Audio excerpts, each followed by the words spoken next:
Tidak bisa diprediksi. Kedua pemuda ini terpaksa harus dibawa ke rumah sakit karena mengalami luka sobek di kaki akibat terkena badik. Sementara salah satunya tewas akibat terkena 9 tekaman.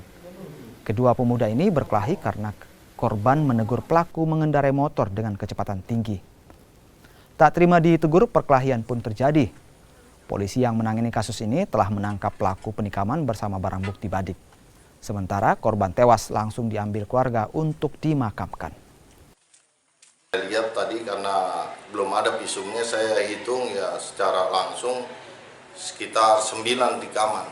Barang bukti ya sementara baju yang dipakai korban, kemudian badik, sebilah badik ya yang digunakan oleh tersangka.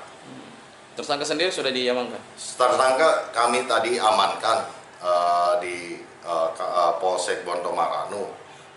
Melihat perkembangan situasi, jangan sampai ada gejolak. Karena ditahu korban meninggal, saya sudah lebih dulu amankan di Polres Goa.